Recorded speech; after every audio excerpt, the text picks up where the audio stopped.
Olá, pessoal, tudo bem com vocês, né? Estamos aí retomando, tá certo, as nossas aulas, né? A aula que nós tivemos anterior a essa foi de revisão e agora a gente vai dar continuidade aos conteúdos, tá?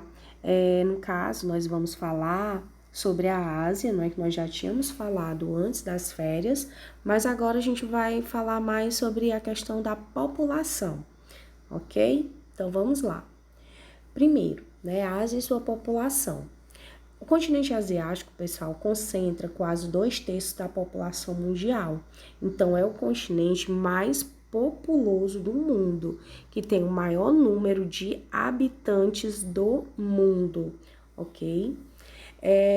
Algumas cidades mais populosas do mundo são cidades asiáticas. Então, eu coloquei aqui uma tabela para vocês observarem, não é justamente o que eu estou dizendo para vocês. A gente vai ver aí uma tabela, né, com os dados de 2018, ok? E aí tá mostrando as cidades mais populosas do mundo. Então, entre as 5 cidades mais populosas, né, que tem o maior número de habitantes, eu vou encontrar 3 países asiáticos: China, Índia e Indonésia, ok? Entre os 10, eu já vou ter o quê? 5 países. Então, significa dizer que realmente eles concentram, né, um grande número de habitantes, ok? Grande parte da população vive no campo, porque eles são responsáveis, pessoal, pela produção de alimentos, né, do continente. Apesar de que alguns fluxos migratórios, eles estão crescendo muito, né? Por quê? Porque os países estão se industrializando, né? Nós temos os novos países industrializados, que alguns se localizam no continente asiático. Então, essas pessoas, elas estão saindo do campo para as cidades, em busca de uma melhor condição de vida, né? Em busca de um emprego, ok? A distribuição da população. Ela não é distribuída de uma maneira uniforme, não é igual, tá certo? Não é igual, né? Essa desigualdade na distribuição, pessoal, é principalmente devido aos aspectos naturais. Entre os aspectos naturais, o que é que eu posso citar? Primeiro, o continente asiático tem várias áreas de deserto, né? Tem áreas de relevo montanhoso, tem áreas de clima frio. Então, isso faz com que a população ela se concentre em regiões que sejam favoráveis, né, às condições de vida para o desenvolvimento de agricultura, de pecuária, por exemplo, né, a construção de cidades. Então, elas vão se concentrar aonde? Ao longo dos vales dos rios, né, nas planícies, ok? Então, as características naturais é que influencia nessa distribuição de uma maneira desigual, ok? O continente também abriga uma enorme variedade étnico-cultural, né? Por quê? Porque nós temos lá várias religiões, várias línguas, né? Numerosas línguas que são faladas em todo o continente. Dentro dos países, alguns países, a gente vai ver mais na frente, né? A gente já encontra uma variedade cultural muito grande. Eu até coloquei aqui a China, né, como exemplo, que ela é um grande mosaico étnico da Ásia, pessoal. A gente vai ver, né, que o país mais populoso do mundo, que tem o maior número de habitantes do mundo inteiro, não é composto de uma única etnia, né, mas tem várias etnias que vivem dentro do território chinês. E essas etnias é que deram origem ao povo chinês. Aqui eu coloquei esse mapa mostrando, né, as diferentes etnias que compõem a população chinesa, ok? Elas vivem, né, a gente encontra algumas dessas etnias, tá certo? Que tem o maior número de habitantes, né, de representantes das etnias, e as outras é o que nós chamamos as minorias étnicas, né, que são vários grupos que vivem dentro, né, do território chinês, ok? Vamos para frente. Pessoal, crescimento populacional na Ásia. Vamos começar aqui analisando essa frasezinha. De cada 100 pessoas que compõem a população mundial atual, 60 vivem na Ásia. O que é que isso quer dizer, né? É que a cada ano que passa, né, o número total de habitantes do continente, ele está tendo um aumento, certo? Isso quer dizer o quê?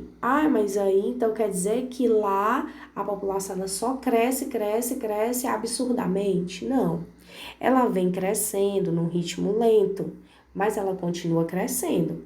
Se a gente comparar, né, com décadas passadas, que a população ela crescia de uma forma descontrolada, tá certo? Hoje ela cresce num ritmo lento.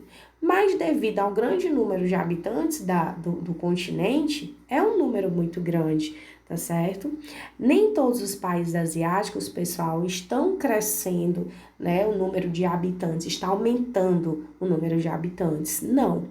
Tem alguns países, né, que o crescimento populacional ele é maior do que outros.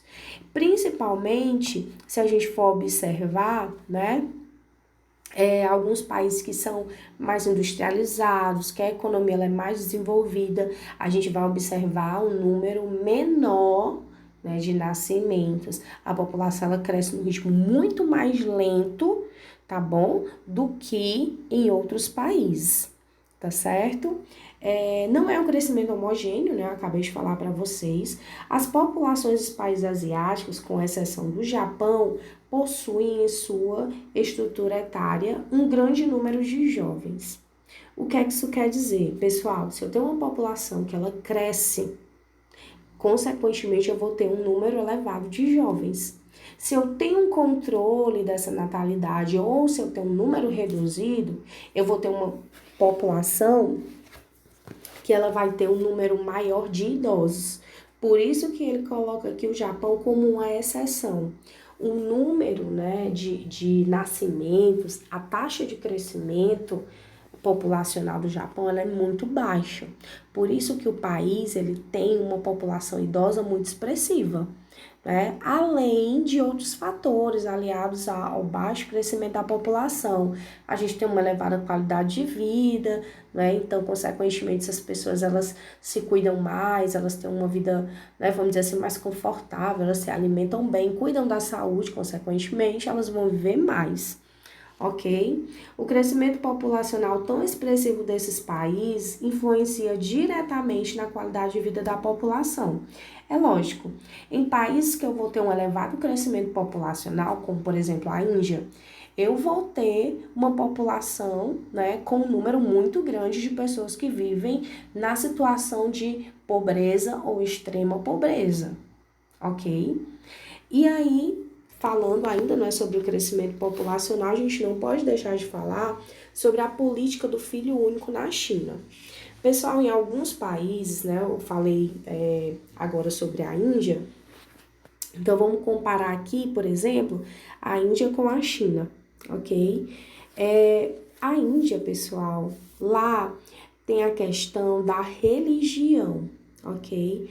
A religião, ela influencia diretamente na taxa de natalidade do país. Por quê?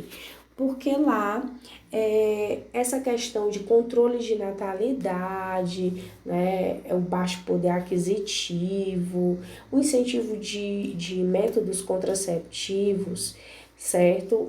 Que o governo tenta falar, né, disseminar, aliás, para a população, ela não é muito bem aceita por conta da religião, né? É como se fosse uma coisa proibida, como se fosse um pecado, então isso não é permitido.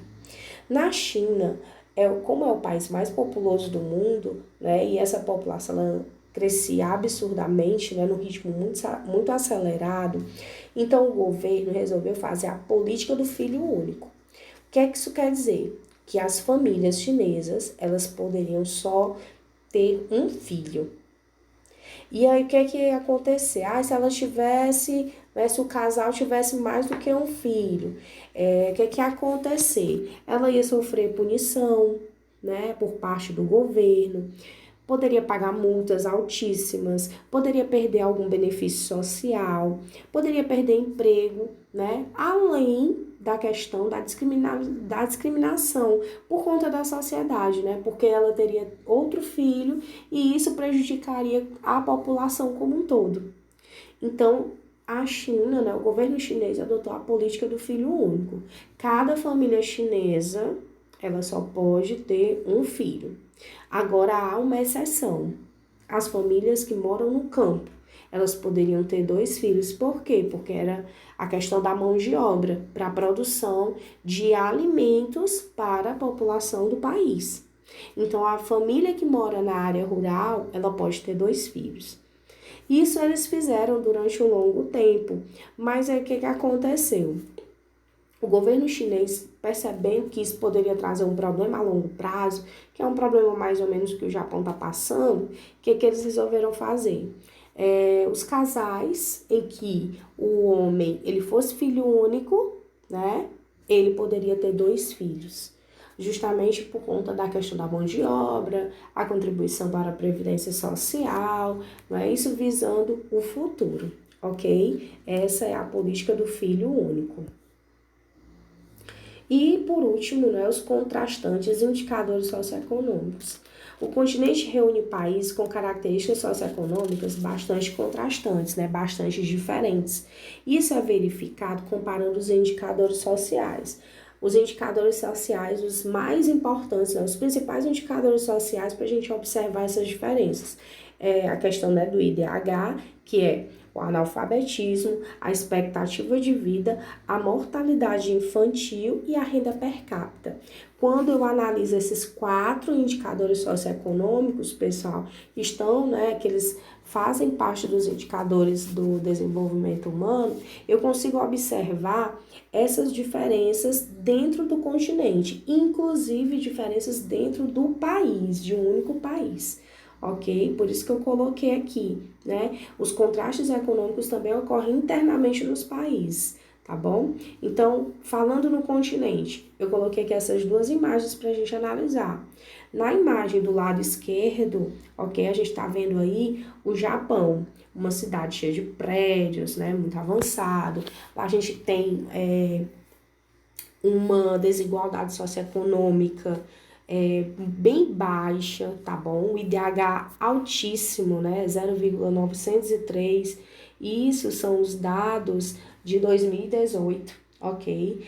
Então, a gente tem uma elevada expectativa de vida, uma baixa mortalidade infantil, uma renda per capita elevada, né? É a mais alta do continente asiático, certo?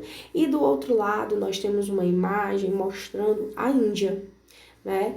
E aí a Índia ela já não tem um IDH tão alto, né? Tá acima da média, está. Mas a gente sabe que há uma concentração de renda muito grande, né? Uma desigualdade socioeconômica muito grande dentro da Índia.